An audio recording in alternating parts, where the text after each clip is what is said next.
players are always screwing it up and getting right around here on the 9 ball. It's too hard of a shot on the 9. 9 ball is all about keeping it easy.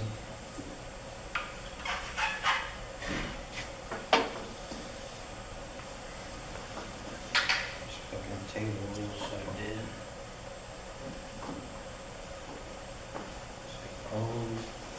We learned throughout our pool journey to move the cue ball as little as possible, and that's because the more we move it, the higher the percentage of getting in trouble. So we stick with the basics and just move it as little as possible, and to look for the easy shot where you're just moving the cue ball a minimal amount. But sometimes we do have to move it a lot, and this is not an exception to the rule. It's just that there's no other way to get a decent shot. On the 9 ball, we have to move this cue ball a lot.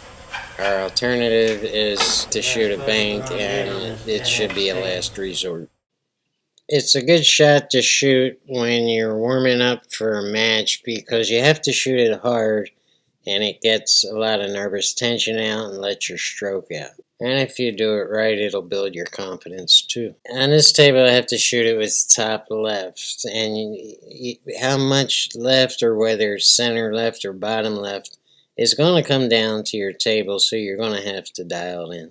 Now, the first 2 rails that you hit is going to be running English, so those rails are actually going to help you get positioned. But on the 3rd rail, it's no longer running English, and because of the English on the ball, and because it's spinning clockwise, it's going to try to grab that rail. It's going to slow the cue ball down a lot. So let's blow up this cue ball in this graphic just to illustrate a point. And this is a top view of the cue ball as if we're looking down on the table from the lights.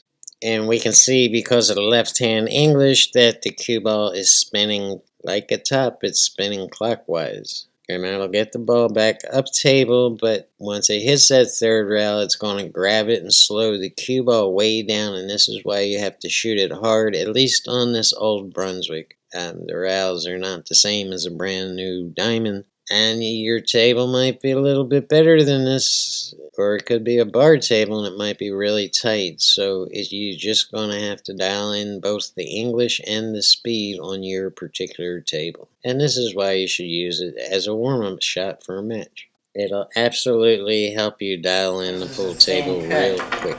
And you have to shoot it semi-hard in order to make the 8 ball. And the best you can do is like the wind-up. Here on a 9, and all you have is a bank. And you really want to be straight in on a 9, but there's no way to hold this cue ball.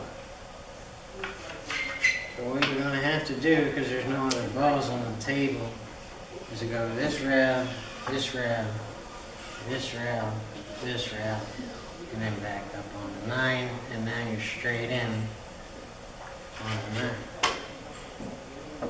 All the way around the world.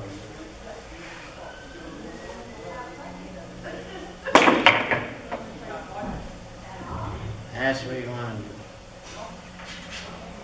Peg it a little bit closer. That's a decent shot on the 9. Any amateur should be able to make that 9 ball shot.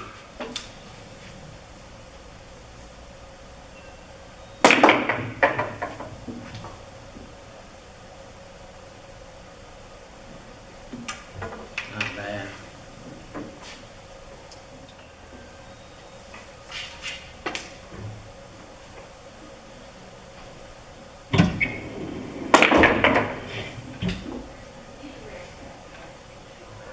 Not bad. Could be better. So you want to hit early on this round. So you're going to have to use a lot of left.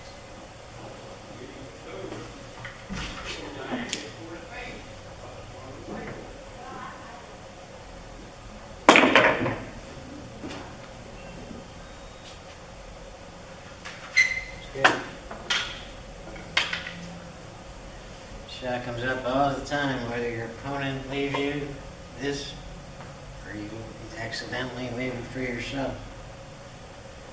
It's virtually impossible to get on the 9 just by drifting under, because you have to shoot the 8 ball hard. in order to make it.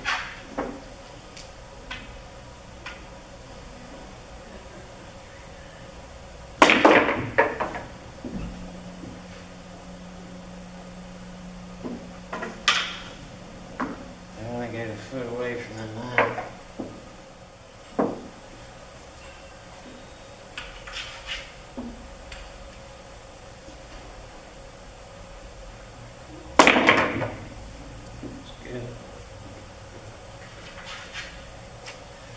This table is kind of dead.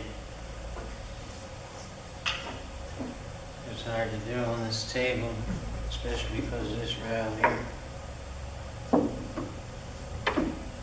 It's just loose. You're not going to be able to see that angle of me shooting the ink ball, but you know the shot's by now.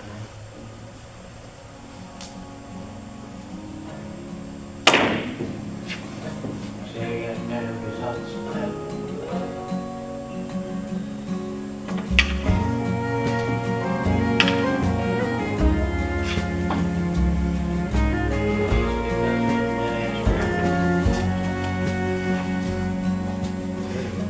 I'm no good at making small talk,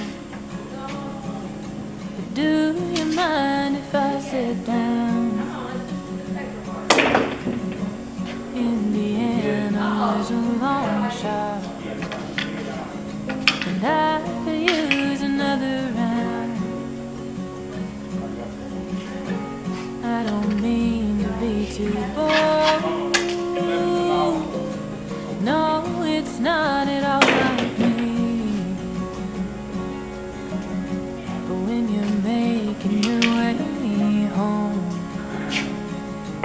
would you like some company?